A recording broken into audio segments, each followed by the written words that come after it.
یہ ہے اضاء الصلاۃ۔ اور اسی طرح پوچھا گیا کہ یہ جو دوسرے تابعی سے کہ یہ کیا ہے اضاء الصلاۃ کیا ہے، فرمایا کہ گھر میں نماز پڑھنا، مسجد میں نہ جانا، یہ سارا اس میں داخل ہے۔ اضاء الصلاۃ تو پہلے کیا ہوتا ہے، آہستہ سا لوگ دکان میں، دفتر میں، گھر میں نماز پڑھتے ہیں، پھر وہ بھی چھوڑ دیتے ہیں، یہ اضاء الصلاۃ۔ پھر لیٹ نماز پڑھتے ہیں، آہستہ سا وہ قضا ہو جاتی ہے، پھر قضا ہوتی ہے تو چھوٹ جاتی ہے، پھر ایک چھوڑتے ہیں تو دوسری بھی چھوٹ جاتی ہے، جب 4 نمازیں چھوڑتے ہیں 5ویں بھی چلی جاتی ہے، پھر نماز چھوڑو جی اب کیا پڑھنی، یہ ہے اضاء الصلاۃ۔ حضرت حذیفہ رضی اللہ تعالیٰ عنہ جو رازدار رسول ہے، ایک بندے کو دیکھا نماز کرتا، ان کے سامنے پڑھنے لگا، اللہ اکبر، سارے صحابہ خیر کی باتیں پوچھتے تھے سرکار دو عالم صلی اللہ علیہ وسلم سے، یہ نبی پاک صلی اللہ علیہ وسلم سے شر کی باتیں پوچھتے تھے، یا رسول اللہ قیامت کب آئے گی، یا رسول اللہ منافق کون کون ہے۔ مدینے میں جتنے منافق تھے ایک ایک کا ولدیت کا بھی ان کو پتا تھا، بلکہ جو آئیں گے ان کا بھی پتا تھا۔ حضرت عمر دیکھتے تھے جب کسی کی ڈیتھ ہو جاتی کہ حذیفہ اس کے جنازے میں گئے نہیں گئے، حذیفہ گئے ہوتے تو یہ بھی جنازہ جا کے پڑھتے، اور حذیفہ نہیں گئے تو عمر بھی نہیں جاتے تھے کہ وہ بندہ منافق ہے اس لیے حذیفہ نہیں گئے۔ حذیفہ سے کہتے تھے بتاؤ تو صحیح منافق کون کون ہے، کہ کیوں بتاؤں، مجھے رسول اللہ نے منع کیا، یہ راز میرے اور نبی کے درمیان ہے بس، اسے صاحب سر کہا جاتا ہے انہیں، حضور علیہ السلام کا رازدار۔ اب وہ بیٹھے ہوئے تھے اس طرح مسجد میں، بوڑھے ہوئے تھے، ایک آدمی آیا، کس زمانے کا، آج سے 1400 سال پہلے بندہ، اور آج 1400 سال بعد کیا حال ہے نمازیوں کا، آپ سوچیں ذوف کتنا ہوگا۔ وہ بندہ آیا، اللہ اکبر، یہ نماز جیسے ایکشن مارتے ہیں نا ہمارے یہاں سارے نمازی یہی کرتے ہیں، رکوع میں گئے ٹھک ٹھک ٹھک ٹھک اور نماز اٹھا کے ماری اور ٹوپی اٹھا کے ادھر پھینکی اور مسجد سے باہر، یہی ہوتا ہے نا آج کل۔ حضرت حذیفہ نے کہا بیٹا ادھر آ، ابن کثیر اپنی تفسیر میں لکھ رہے ہیں، کہا بیٹا ادھر آ، کہا تجھے کتنا عرصہ ہوا نماز پڑھتے ہوئے، کہا 40 سال، کہا اسی طرح پڑھ رہا ہے، اسی طرح پڑھ رہا ہے جیسے ابھی پڑھی ہے تو نے، کہتا جی جی ایسے ہی پڑھ رہا ہوں، کہا تیری ایک نماز بھی قبول نہیں ہوئی، نئے سرے سے شروع کر اور وہ قضا کر پچھلی ساری۔ اب دیکھیے آج کیا نمازیوں کا حال ہوگا، یہ جو ہمارے نمازی ہیں۔ عبداللہ ترمذی شریف کے اندر ہے، حدیث ہے پوری، فرمایا جس نماز میں رکوع سجدہ صحیح نہ ہو، تلاوت صحیح نہ ہو، وہ نماز اوپر جاتی ہی نہیں ہے۔ اب یہ اضاء الصلاۃ قرآن نے کہا، نماز ضائع کر دی۔ ابھی آپ سے پوچھا جائے عورتیں گھروں میں، آپ اپنی عورتوں کو نماز پڑھتے ہوئے دیکھیں ذرا، آپ اپنی نماز کو کبھی ویڈیو، آپ ویڈیو کے شوقین ہیں نا، سارے ہی ہوتے ہیں، آپ ویڈیو کیمرہ لگا کر نا، پھر آپ یوں سامنے رکھ کے موبائل کا کیمرہ ریکارڈنگ آن کریں اور اپنی نماز دیکھیں، پھر آپ کو بعد میں ہنسی آئے گی۔ آپ اپنی نماز پہ ہنسیں گے تو اللہ کیسے قبول کرے گا؟ رکوع ہی صحیح نہیں، سجدہ ہی صحیح نہیں، اور ادھر خارش ہو رہی ہے، کہیں ادھر خارش کر رہے ہیں، کہیں ادھر ہو رہی ہے، کبھی ادھر نظر جا رہی ہے، کبھی جس کی نماز میں نظر کی حفاظت نہیں وہ بازار میں کیسے کرے گا؟ تو فرمایا نہیں، یہ نماز اضاء الصلاۃ ہے۔ حضرت عمر رضی اللہ تعالیٰ عنہ نے خط لکھا، میرے جتنے بھی سرکاری اہلکار ہیں، کوئی بھی عہدے پر ہے، جیسے آج عہدے ہیں سرکاری اداروں میں، کا ہر عہدے دار کی نماز چھپ کے دیکھی جائے، جو نماز میں ڈنڈی مارتا ہے وہ چور ہے اللہ کا، وہ بندوں کا بھی چور ہوگا، اس کو عہدے سے ہٹا دو۔ حضرت عمر ہٹا دیتے تھے۔ حضرت عمر اپنے افسران کی نا 22 گریڈ، 21 گریڈ، 18 گریڈ، 19 گریڈ، یہ افسروں کی، وزیروں کو تو چھوڑیں، یہ بیوروکریٹ ہیں، جو ان بیوروکریٹس کی وہ نماز دیکھتے تھے مدینے میں، اور پورے 22 لاکھ مربع میل پہ چھپ کے، وزیروں کی بھی، جس کی نماز میں جلدی ڈنڈی ہوتی، کہتے ہیں یہ اللہ کے ساتھ ڈنڈی مار رہا ہے تو بندوں کے ساتھ نہیں مارے گا، ہٹاؤ اسے۔ جو اللہ کے ساتھ چوری نہیں کرے گا تو بندوں کی بھی چوری۔ آج میں آپ کو دعوے سے کہتا ہوں، اس سال جتنا بجٹ ٹیکس اس ملک سے اکٹھا ہوا ہے، اگر آپ کو وہ فگر پتہ چلے تو آپ سارے بے ہوش ہو کے گر جائیں، او اتنا بڑا پیسہ خزانے میں آ گیا، لیکن اگر چوری نہ ہو رہی ہو تو وہ سارا کا سارا صحیح جگہ لگے نا۔ خالی پنڈی اسلام آباد کا جو ٹیکس ہے وہ اتنی بڑی تعداد میں جمع ہوا ہے کہ آپ سوچ سے بھی زیادہ آپ کو پاکستان کو چھوڑ دے پورے کو لیکن چونکہ نماز صحیح نہیں، چوریاں یہاں بھی کر رہے ہیں وہاں بھی کر رہے ہیں۔ تو اب فرمایا پھر اگلی بات اللہ نے کیا فرمایا، اضاعوا الصلاۃ واتبعوا الشہوات، اور وہ جو ناخلف تھے نا، ایک نماز کو چھوڑنے میں لگے اور ایک شہوت پرستی میں، شہوت پرستی، لذات میں۔ یہی تو ہمارے سارا طبقہ، حکمران طبقہ پڑا ہوا ہے لذت میں، نماز چھوڑ دی اور لذتوں میں ادھر ادھر دورے، کھانا پینا، عیاشیاں، عوام جدھر مرضی جائے۔ تو یہ عوام بھی اس میں پڑی ہوئی ہے۔ لذات کیا ہے؟ حضرت علی فرماتے ہیں کہ اکڑ والی چیزیں پیدا کر، تکبر والی، کوئی بھی چیز خریدنا تکبر، لوگ دیکھیں، لذات میں پڑ گیا۔ اب یہ جو نماز کو چھوڑ دے گا، لذات میں پڑے گا ایسے حرام کاموں میں، فرمایا فَسَوْفَ يَلْقَوْنَ غَيًّا، وہ ضرور داخل کیا جائے گا غیّا میں۔ غیّا کیا ہے؟ جب ابن عباس رضی اللہ عنہ مفسر امت سے پوچھا گیا کہ غیّا کیا چیز ہے، فرمایا ہر غلط چیز کو غیّا کہا جاتا ہے۔ پھر فرمایا دوزخ میں غار ہے، غار، اس غار کا نام غیّا ہے، اور وہ اتنی خطرناک غار ہے کہ اس کے اندر داخل ہونے والا جب دوزخ سے اس میں داخل ہوگا تو اس غار سے پناہ مانگ کے کہے گا اللہ مجھے واپس دوزخ میں لے جا، دوزخ میں لے جا۔ اب وہ غار کتنی خطرناک ہے، فرمایا اس سے دوزخ بھی پناہ مانگتی ہے، اس کے اندر نئے نئے عذاب ہیں، نئے نئے اس کے اندر جو ہے نا سزائیں ہیں۔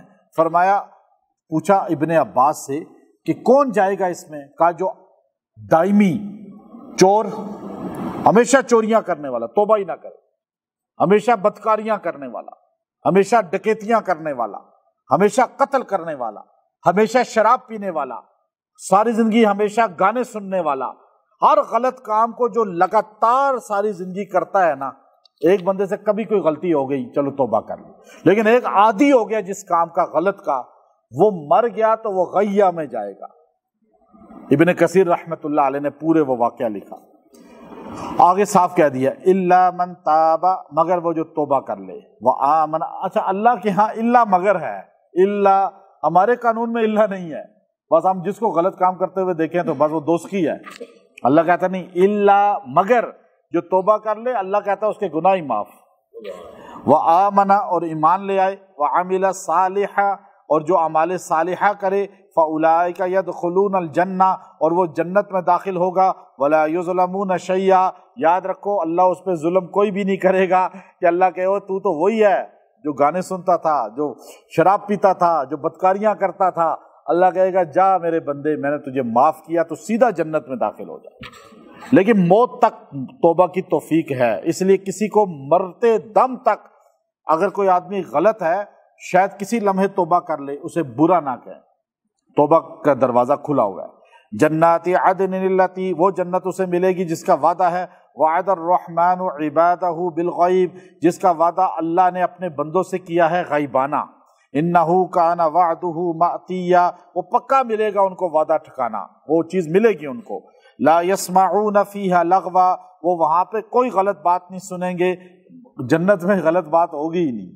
یہ تو دنیا میں باتیں ہوتی ہیں غلط، یہاں پہ مسجدوں میں بھی غلط باتیں ہوتی ہیں، آپ ایک دوسرے سے گالیاں دے رہے ہیں، لوگ غیبت کر رہے ہیں، مسجدوں میں بیٹھ کے بھی یہ کام ہو رہا ہے، جنازہ گاہ میں بھی ہو رہا ہے، سیاست میں باتیں ہو رہی ہیں، تو یہ باتیں جنت میں نہیں ہوں گی، لغو بات کوئی نہیں ہوگی، الا سلامہ، ایک بات ہوگی جنت میں، آنے والا بھی کہے گا السلام علیکم، جانے والا بھی کہے گا السلام علیکم، اللہ خود بھی کہے گا میرے بندو السلام علیکم، اللہ بھی سلام کر رہا ہوگا، فرشتے بھی سلام کر رہے ہوں گے، بندے بھی سلام کر رہے ہوں گے۔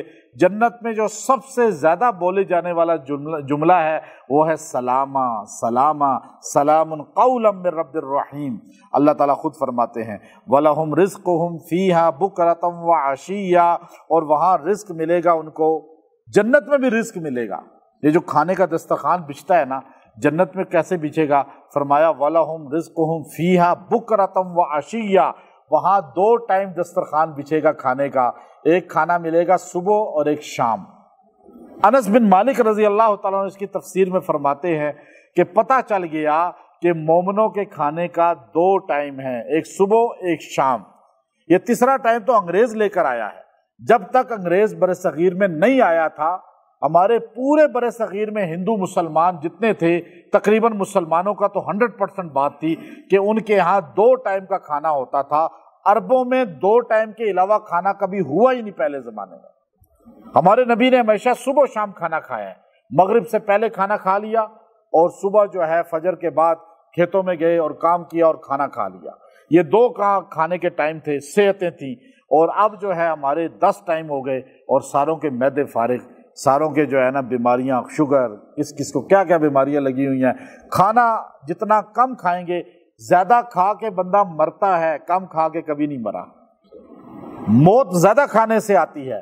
آج ساری دنیا کی سائنس کہہ رہی ہے کہ کولیسٹرول ہائی ہوتا ہے، وینز شریانیں جو بلاکیج آتی ہے، ہارٹ کے مسئلے ہوتے ہیں، بی پی ہائی ہوتا ہے، شوگر ہوتی ہے زیادہ کھانے سے۔ آپ کھانا کم کر دیں، آپ فٹ ہو جائیں گے، آپ کی جسم میں طاقت آ جائے گی۔ لیکن آپ جتنا کم کھائیں گے، صحت، عمر لمبی ہو جائے گی، اور جتنا زیادہ کھائیں گے عمر کم ہو جائے گی۔ تو آپ لمبی عمر پانا چاہتے ہیں تو کھانا 2 ٹائم کر دیں اور تھوڑا کھائیں، بھوک رکھ کے کھائیں۔ تھوڑے سے مراد یہ نہیں ہے کہ آپ کہیں جی آدھی روٹی صبح آدھی شام اور آپ بھوک سے نڈال ہو کے پڑے ہوئے ہوں اور مسجد شیبی میں ایک نمازی بھی نظر نہ آئے، پتہ چلے یہ درس میں جو بیٹھے ہوئے ہیں یہ سارے نڈال ہو کے اسپتال میں ایڈمٹ ہوئے ہوئے ہیں، اور میں آپ کی تیمارداری کے لیے اسپتال میں چکر لگاؤں۔ کھائیں ڈٹ کے، لیکن بھوک چھوڑ کے تھوڑی، اور 2 ٹائم کھانا شروع کر دیں۔ ایسے فٹ ہو جائیں گے آپ کہ ماشاءاللہ سارے، ابھی جو جوان بھی ایسے ہی چلتا ہے جیسے بوڑھا چلتا ہے، کیونکہ کھانا کھا کے پیٹ انسان کا۔ تو اب یہاں پہ انس بن مالک کہتے ہیں مومنوں کے لیے کھانے کے کتنے اوقات ہیں؟ 2 ٹائم بس۔ یہ صبح کھاؤ، شام کھاؤ۔ یہ جنت میں بھی یہی طریقہ اللہ دے گا کھانا، اس لیے جنتی کبھی مرے گا ہی نہیں۔ دیکھا نا، ایک وجہ تسمیہ بتا دی نا کہ جنت میں موت آئے گی نہیں آئے گی، بڑھاپا آئے گا۔ اور یہ بڑی عجیب بات لکھی ہے مفسرین نے، بڑی عجیب بات کہا، جنت میں بڑھاپا نہیں، جنت میں جو ہے موت نہیں ہے، اور جنت میں شادیاں کتنی ہوں گی؟ لا محدود۔ تو یہ ساری چیزوں کو اگر پانا چاہتے ہیں، طاقت بھی جسم میں ہو کہ شادیاں بھی زیادہ کر سکیں اور ساتھ موت بھی نہ آئے، بیماری بھی نہیں ہوگی جنت میں۔ بیماری ہوگی کوئی ڈاکٹر ہوگا جنت میں؟ کوئی حکیم ہوگا؟ کوئی بھی نہیں ہوگا۔ آپ اکیلے پھریں گے، کبھی بیمار ہوں گے ہی نہیں۔ کیوں؟ کہ صبح و شام کھائیں گے۔ صبح و شام کھانے والا یہ چاروں نعمتیں پا لیتا ہے۔ اور آج یہاں بھی آپ یہی کام کریں تو یہ بھی آپ کی دنیا عارضی جنت بن جائے گی انشاءاللہ۔ تو اور پھر اس کے بعد اب یہاں پہ جو آیت کریمہ ہے، غلط عادت کسی کو پڑ جائے گناہوں کی، کسی بھی غلط کام کی، اب وہ خود چھوڑنا چاہے چھوٹتی نہیں ہے، یا کسی کو آپ چھڑانا چاہیں تو اس کے لیے یا بد اخلاق کوئی ہو، گالی گلوچ دیتا ہو عورت مرد، اور گھر میں فساد اس کی وجہ سے ہو، تو یہ اس سارے مقاصد کے لیے یہ آیت کریمہ سورہ مریم کی 62 نمبر آیت، لا يسمعون فیہا لغوا الا سلاما، لا يسمعون فیہا لغوا الا سلاما، بس اتنی آیت آپ پڑھیں۔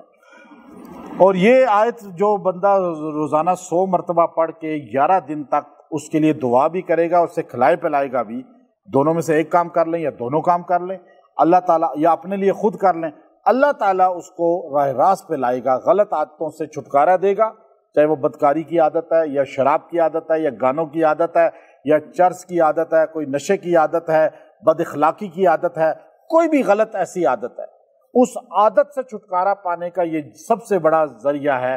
اس کو آپ جو ہے پڑھیں، آیت کو زائد تعداد بھی پڑھ سکتے ہیں۔ اور پھر اگر کوئی آدمی یہ چاہتا ہے کہ اسے رزق جو ہے وہ صحت دے، وہ اس کے ساتھ الگ وظیفہ بنتا تھا، لیکن میں ساتھ ہی جوڑ کے آپ کے فائدے کے لیے بتا رہا ہوں۔ اسی 62 آیت کی جو ہے اگلا جملہ جو ہے وہ آپ نے پڑھنا ہے، وَلَهُمْ رِزْقُهُمْ فِيهَا بُكْرَةً وَعَشِيًّا۔ جب کوئی چیز کھائیں نا تو اس پہ یہ ایک بار دم کر لیں، اللہ تعالیٰ اس رزق سے آپ کو صحت دے گا، ضرر سے بچا لے گا۔ وآخر دعوانا ان الحمد للہ رب العالمین۔